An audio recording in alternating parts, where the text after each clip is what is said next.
I know it might be extremely early in the morning for some of you or extremely late in the night.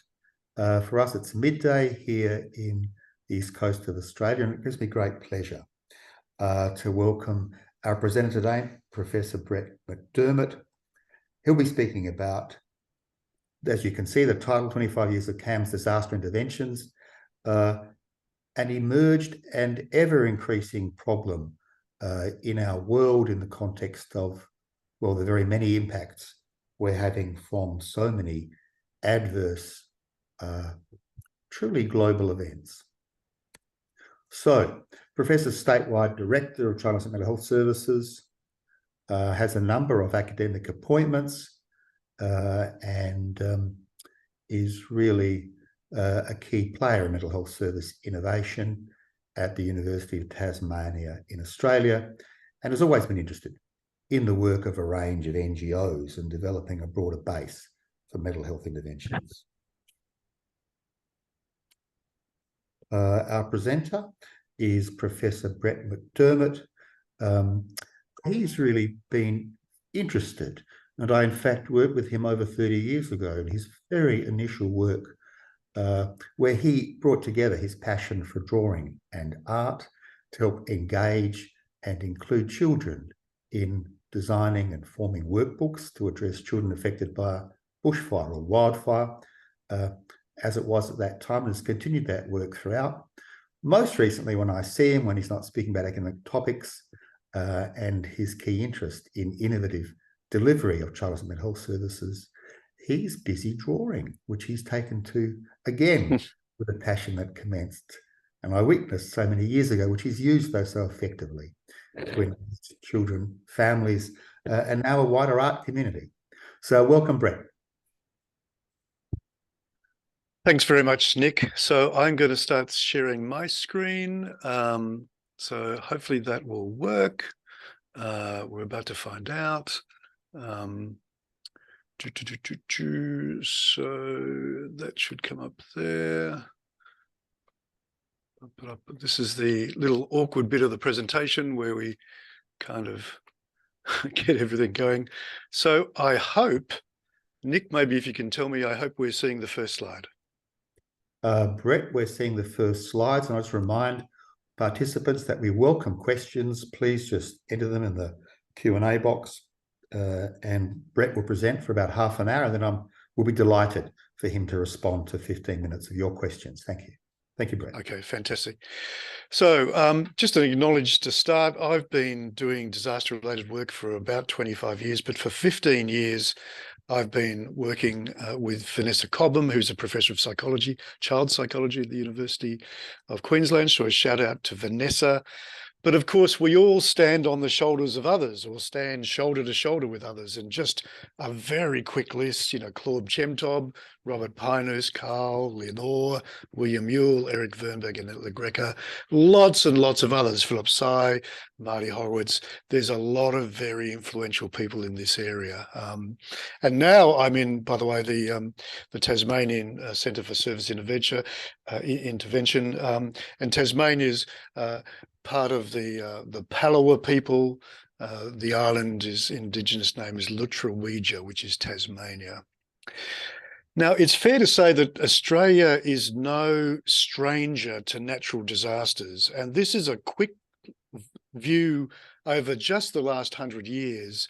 We've had these major bushfire events, 1926, 60 deaths, and then 70, 60, 70, 175 deaths. Major causes of death and natural disasters in Australia from bushfires. And between those years, every El Niño year, there's a bushfire with 5 or 6 deaths. So bushfires are very common.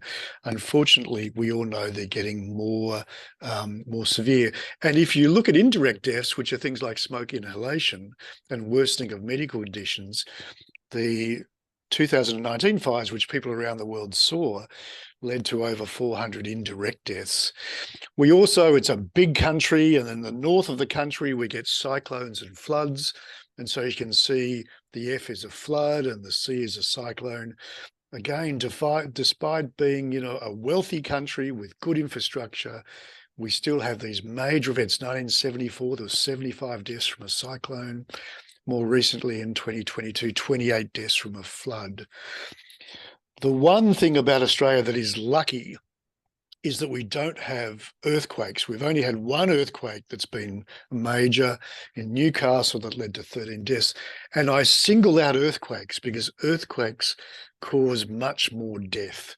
They are a much more severe form of disaster. We're lucky we don't have them in Australia.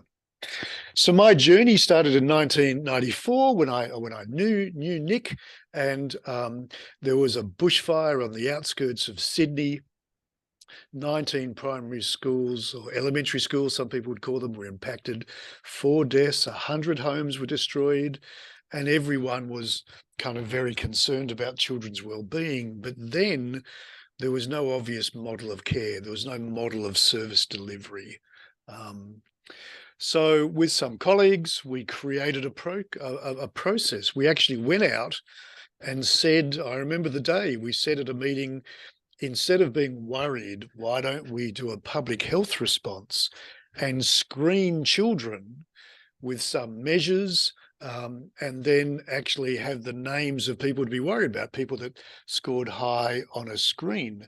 And I, in fact, just rang Bill Ewell in London and said, give me 3 measures. And he said the PTSD, he actually then said the impact of event scale, the revised manifest anxiety scale, and the Burleson depression scale. So we had 3 measures. We actually screened 4,000 children. We scored the results. We did this about 4 months after the disaster, allowing natural resolution, allowing people to get better if they weren't going to get better. And in those 4 months, very quickly wrote a treatment manual with colleagues Victor Storm and Don Finlayson, and treated 12%. And that was my very first disaster response, again, 1994, 95. And it showed me that if the conditions were appropriate, and later on we'll talk about this, it is feasible to actually do a public health response after a natural disaster. And of course, once you collect data, you start learning things. And we learned that it's not all post-traumatic stress disorder. And early on, it became reasonably clear that there were 2 pathways.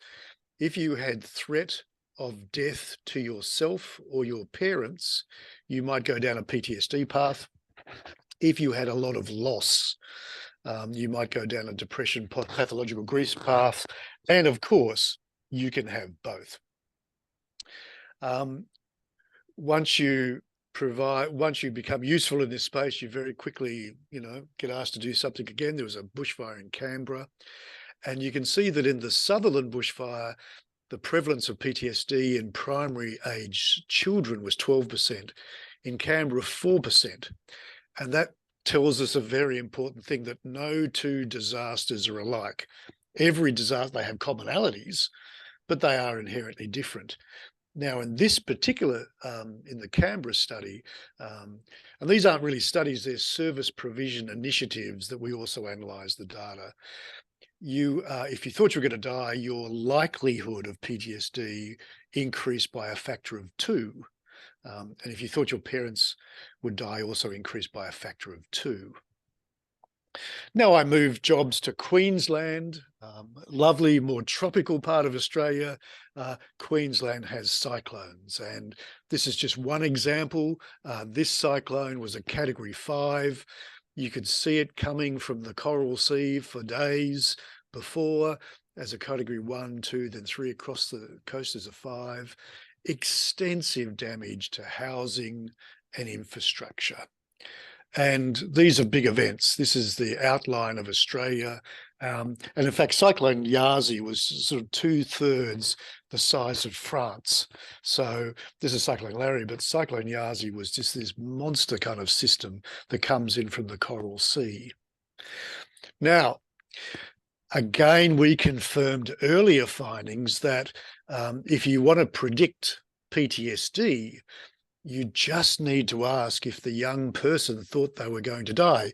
And I would go around natural disasters and I would do this, and I would say it in a very matter-of-fact voice. I would say, did you think you were going to die?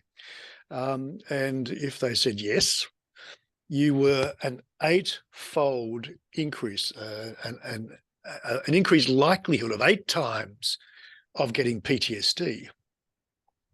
We found a lot of other things. We found that social connectedness was incredibly important.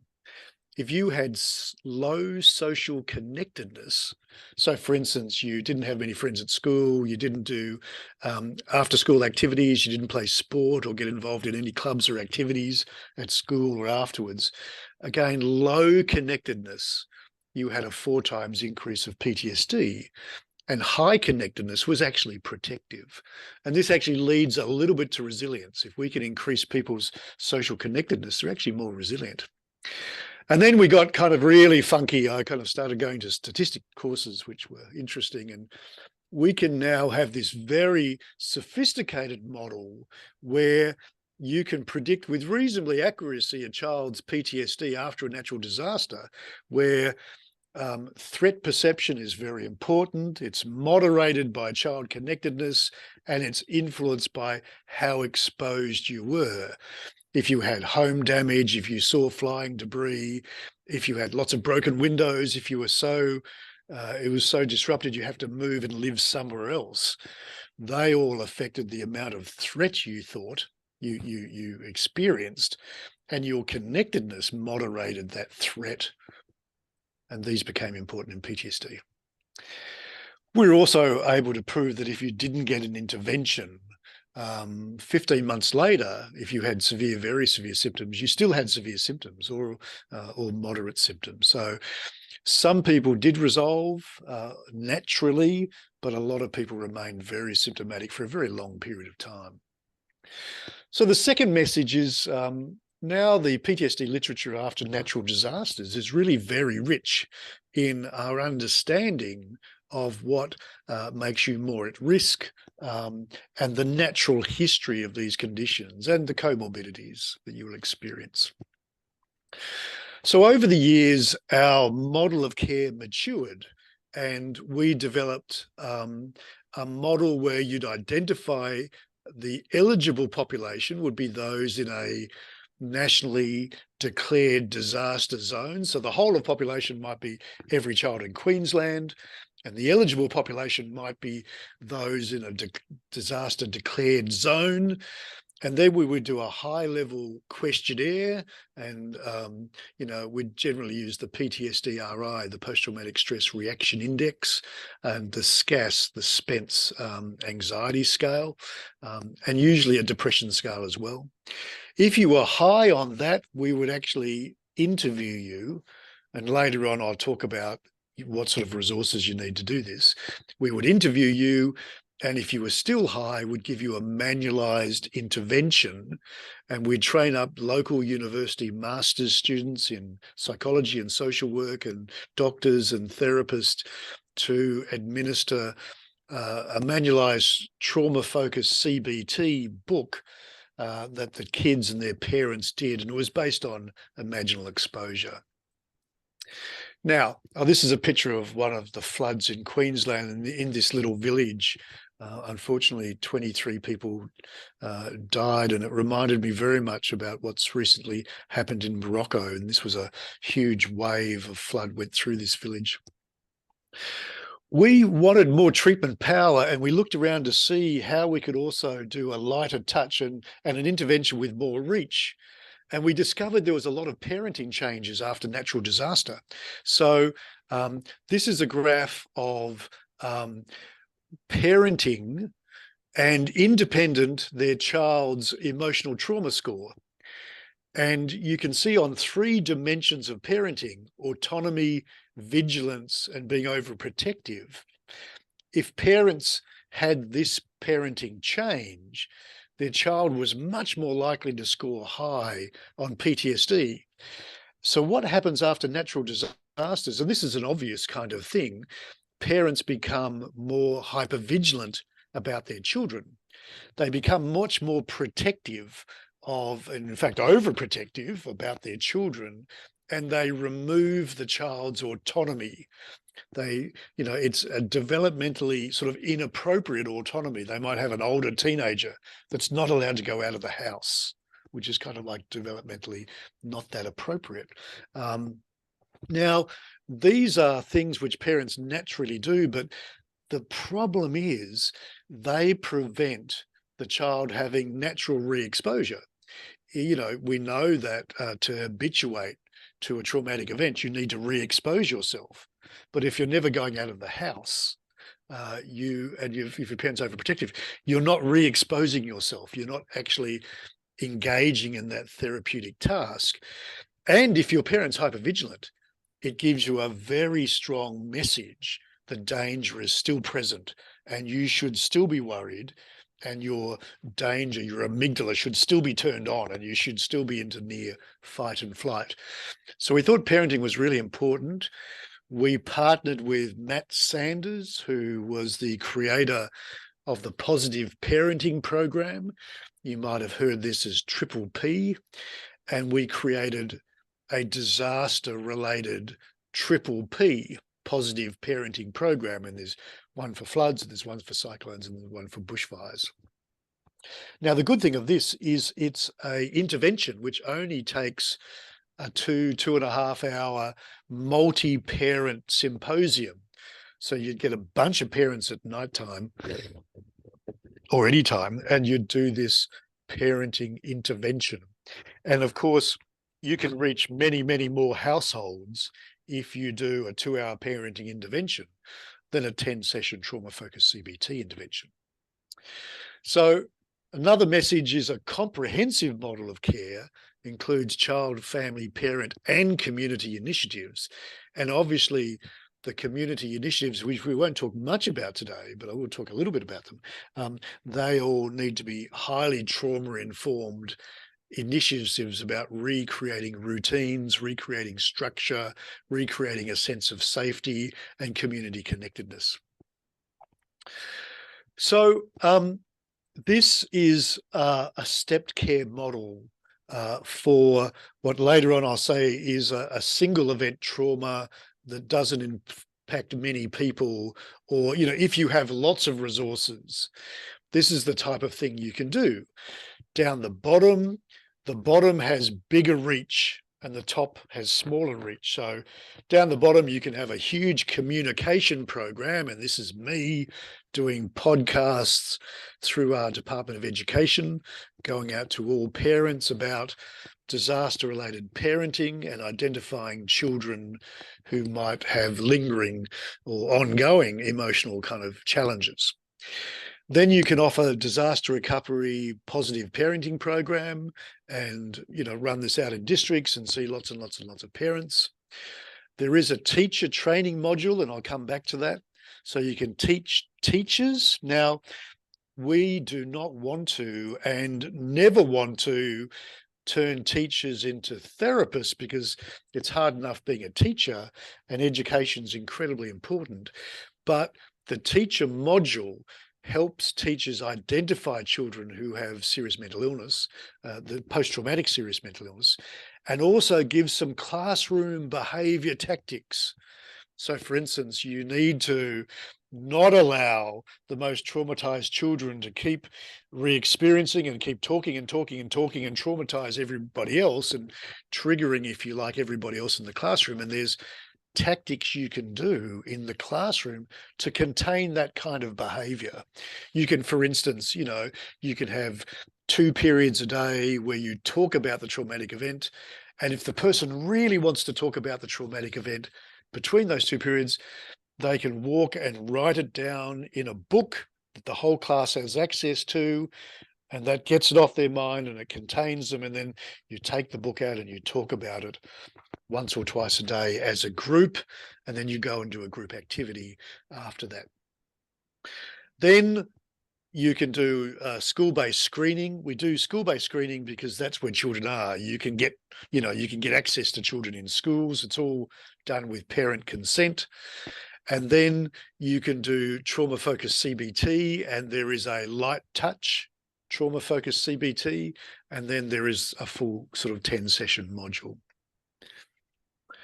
Now, sorry, I skipped over. And Justin Canardi, who's a very well-known Queensland professor of psychology, wrote with his group this guide for teachers preschool to year 12 about having post-disaster trauma-informed teaching process. And all these resources are available.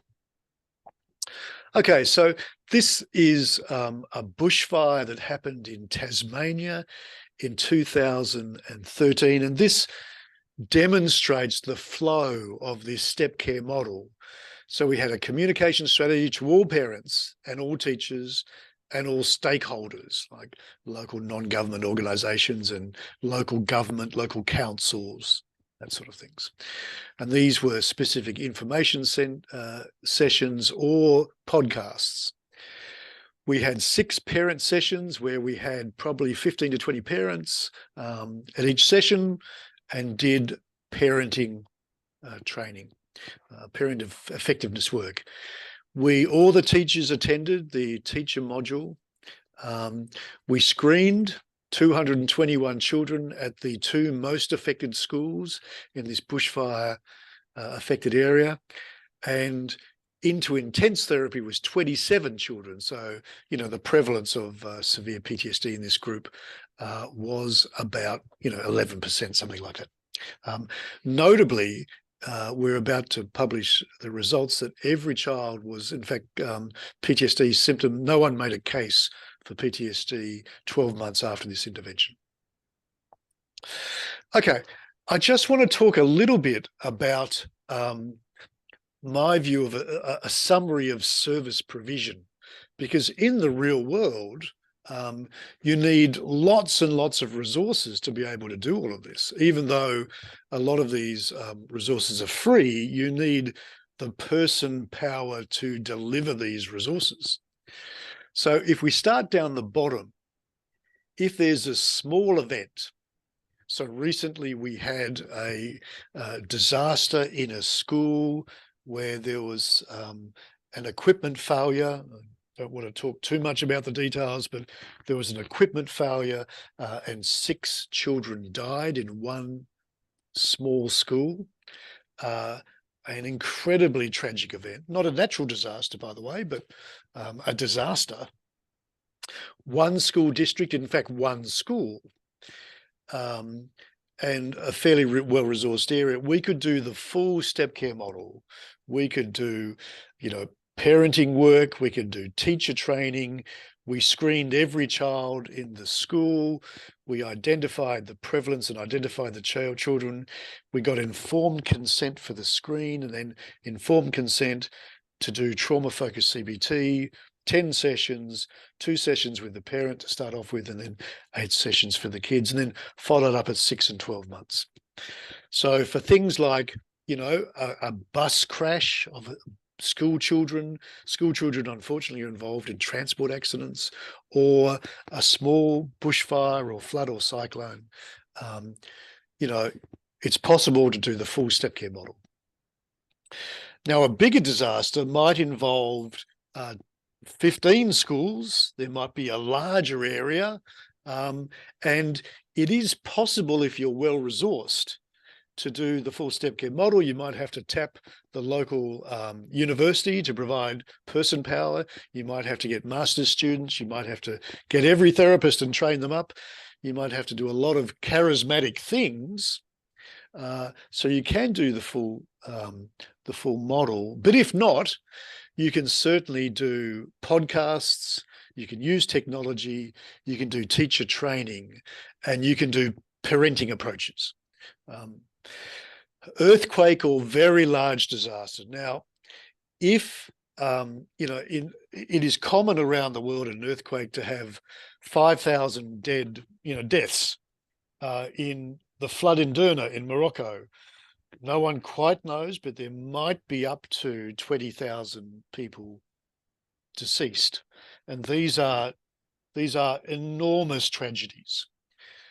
Now, if you have an enormous tragedy, you also lose, by the way, in the tragedy, treatment staff and counselling staff and leadership and infrastructure.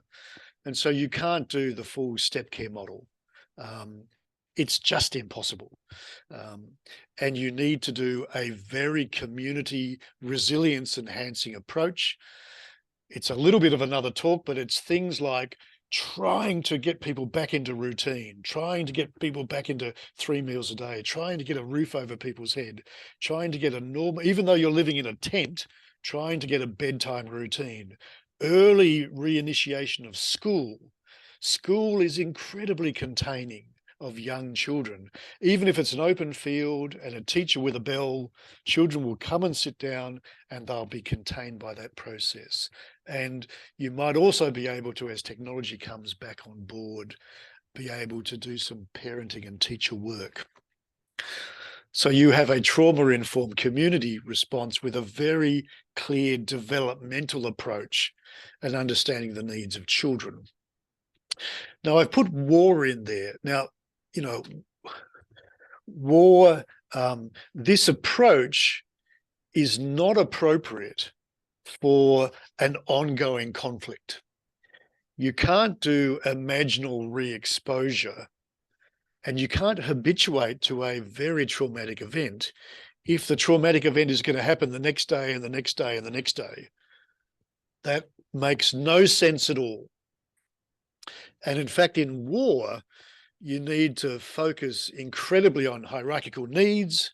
You need to focus incredibly on safety and teaching children the most appropriate ways of being safe is containing, and helping parents to try to model safe behavior and containment is really important.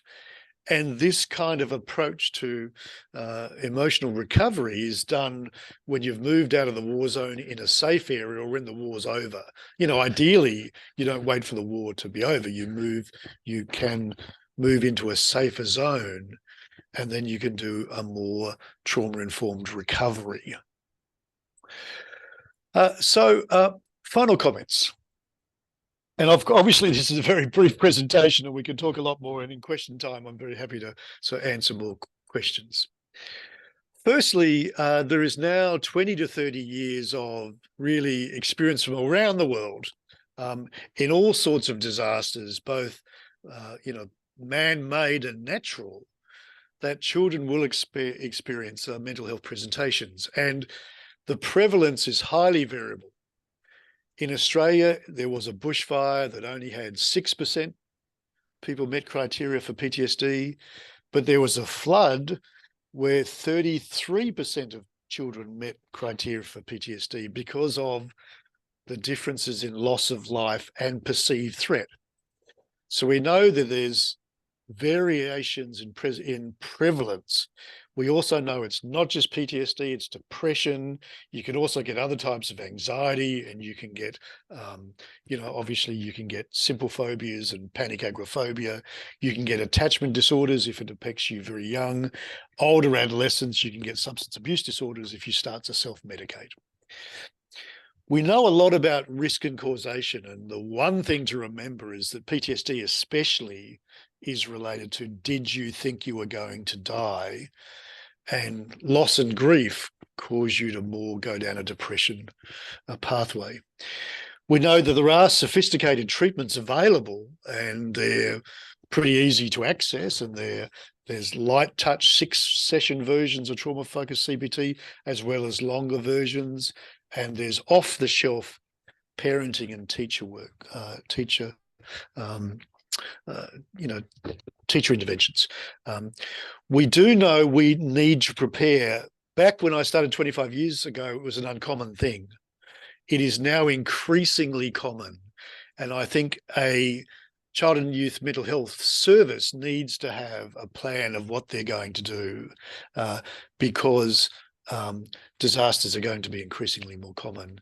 And my last comment is anything as a profession that we can do to limit the occurrence of war and the impact of war. It's that one area, that spectacular area where prevention is so incredibly important and powerful. And treating emotional trauma during an ongoing war is just incredibly difficult. Well, I hope you found those comments helpful, and I'm going to stop screen sharing and hand back to Nick. Thank you. Thank you very much, Brett, for your fascinating presentation, and you're able to encapsulate it in such a brief amount of time. It's given us a lot to think about. I have a number of questions for you, and I'm hoping that many others of you do. So I'm looking forward to hearing what they are. We do have a question from one of our participants, and I'm going to pass it on to you, Brett, which is about the impact of trauma on diet. And the question really is about what are the ways in which trauma impacts nutritional status, and does it cause craving for junk foods in children? Yeah, that's a really interesting question. I mean, the problem. So I'm going to talk about firstly natural disasters, and natural disasters, inherently affect all areas, and most natural disasters, in fact, affect the food chain. In fact, strongly affect food production.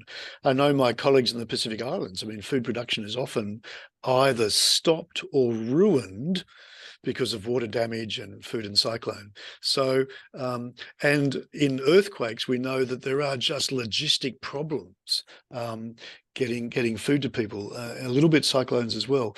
It depends how, how well your infrastructure stands up.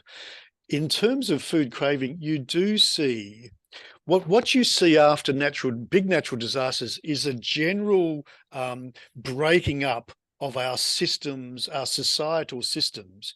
You see more drinking, you can see more marital breakup, you see less regulated families, you see routines being lost, and you see people stop having 3 meals a day and stop having cooking, either because it's impractical or the parents are traumatized as well.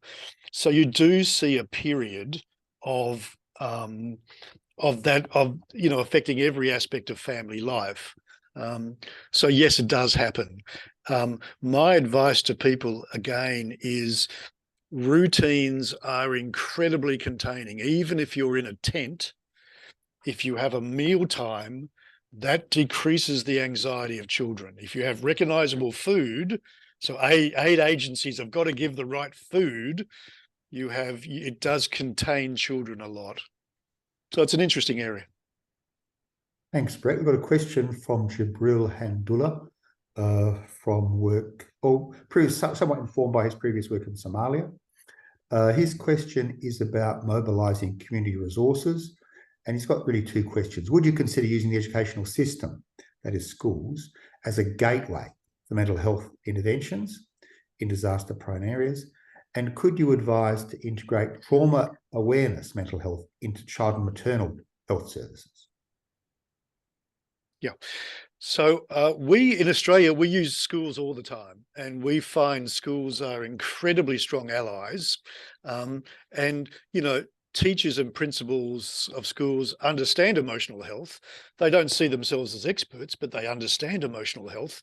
And also, we try in Australia to get schools back up and running as quickly as possible because they contain children, and also they allow parents to get on and do recovery things, cutting down trees and cleaning up houses and doing things. So we use the schools all the time, and the school teacher know, and it's a win-win because the school principals know that if you do trauma work and help people with their emotional trauma, the kids will be able to get back into education quicker.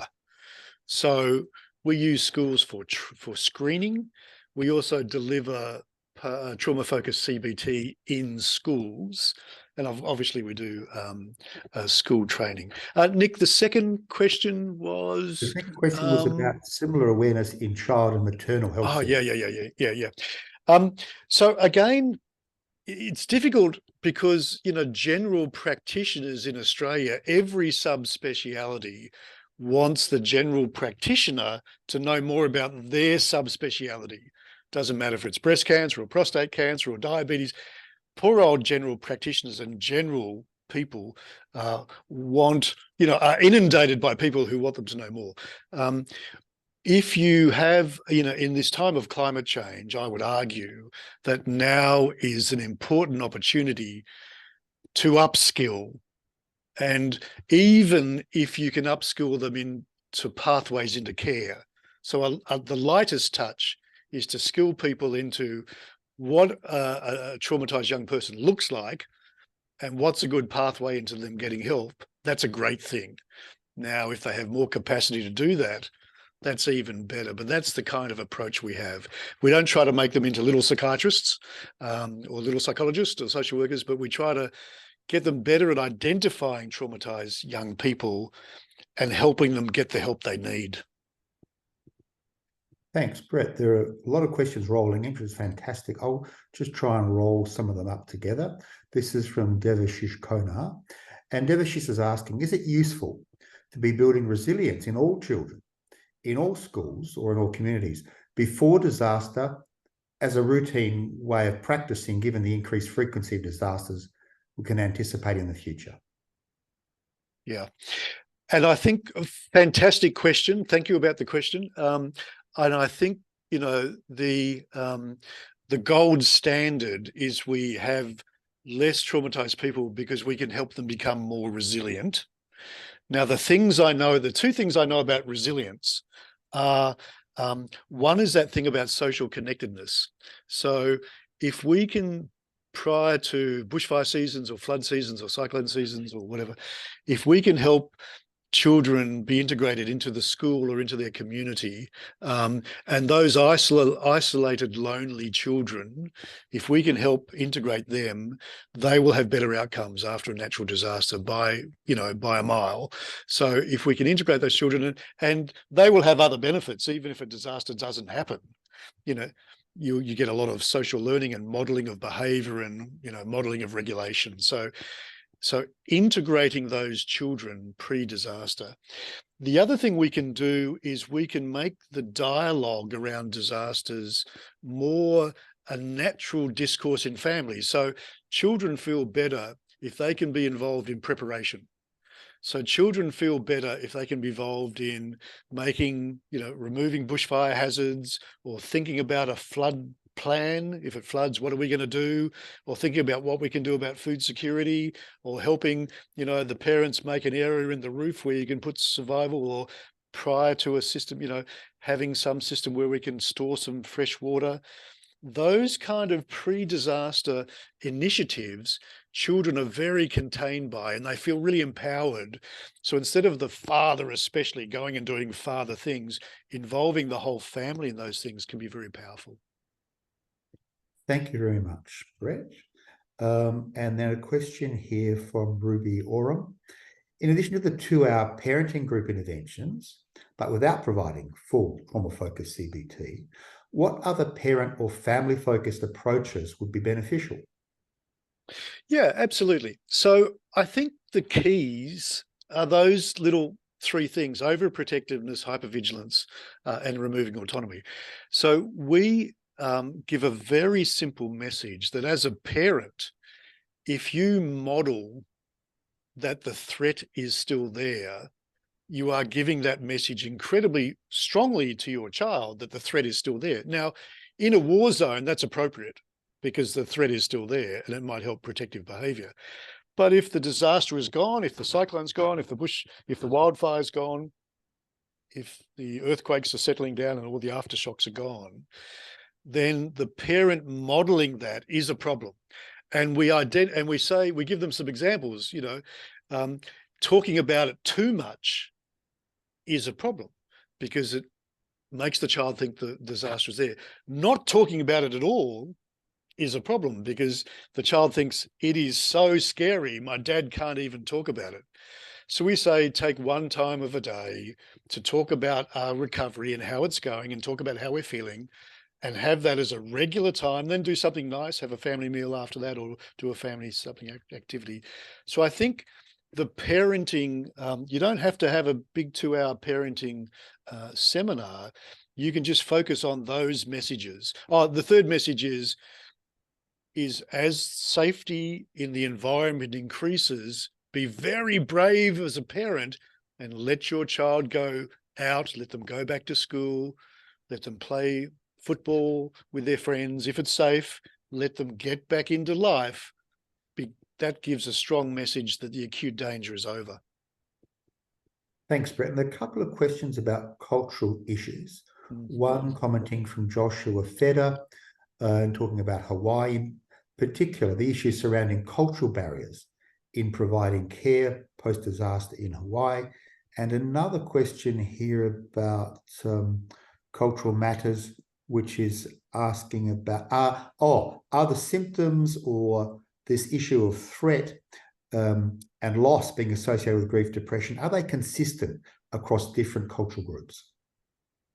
Okay, so my approach to the cultural question, which is always a crucial question, is I take the step down. It's a bit of a family therapy thing. I take the step down position and I meet with the cultural group and say, look, I'm just this kind of increasingly aging, hairless white guy. And the approach that I would do is this, but that might not resonate with your community at all. What of what I just said resonates with your community? What of what I've just said your community wouldn't do? And even better than that, I sort of try to engage the community first in the type of things they think might be useful. Because of course, some cultures, if I suggest anything, it is culturally appropriate to agree with that. As this visiting professor, you kind of, you often agree, even though you go away and think that wouldn't work for us. So you have a dialogue. In your mind, you have, some psychological principles which are cross-species, in fact. So habituation, staying in the fearful event until you feel comfortable, actually works for animals and works in the animal kingdom. It works for birds. It works for humans. It works, it works across species. Staying in the fearful event until your nervous system habituates. These are universal psychological processes. So you have these in your mind, you have what are the principles of trauma-focused CBT, behavioral habituation, and trying to identify unrealistic cognitions and trying to rectify that. And you have a conversation with the cultural group that, do you think it'd be appropriate to talking to teachers? Do you think it'd be appropriate talking to parents? Is there any tradition for a one-to-one therapy, or would it be better to talk to the village about these principles and have a village-based approach? So you try to, you would certainly never impose ideas on someone. That would be called like disaster tourism. That's terrible. Flying in and doing something, that's terrible. What you can do is, you work with the community with what they want, and then you train up local folk to deliver that. And if they want to use you in some sort of, advice capacity, that's fine. That's sort of my approach. Thanks, Brett. The last question from Dina Mahmood. Thank you very much. How about complex trauma?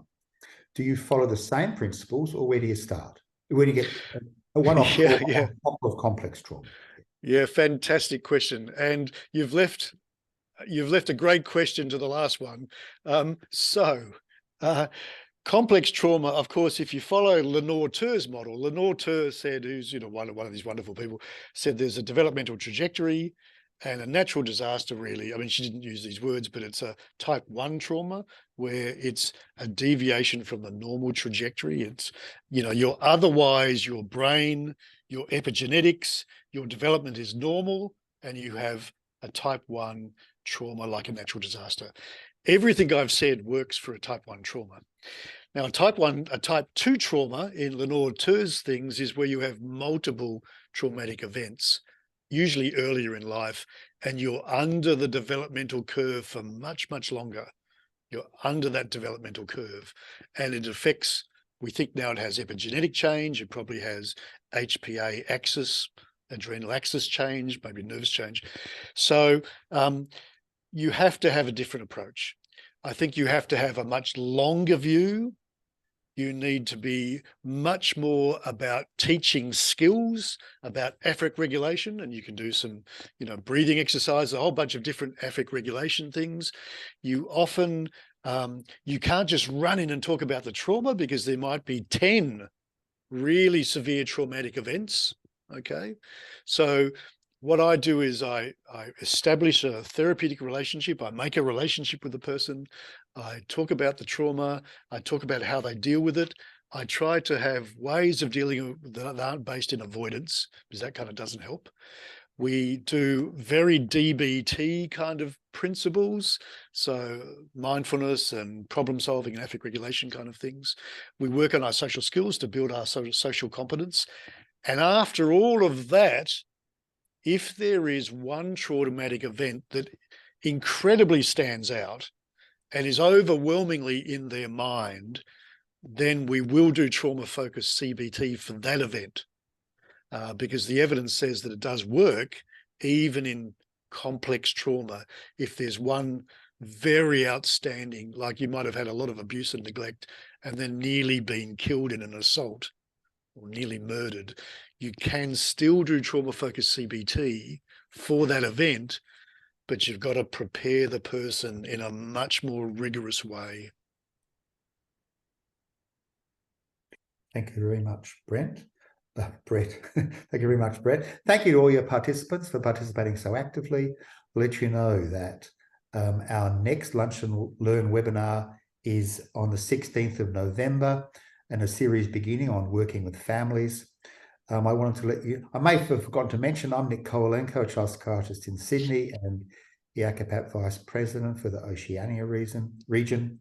And in that area, in Samoa after cyclones, Brett certainly offered advice and assisted us. And other work communities that we have used are in the faith community. And in the context, for example, of the many measles deaths in Samoa, it was the faith community and trainee pastors who formed the kind of role that you're describing for teachers and some others. Rio de Janeiro is the host for the next IACAPAP 2024 meeting, and registration is open and the call for abstracts is open. So I hope we see many of you there. Thank you so much for your participation today. Thank you, Brett, for your really targeted cover of what's an incredibly important field.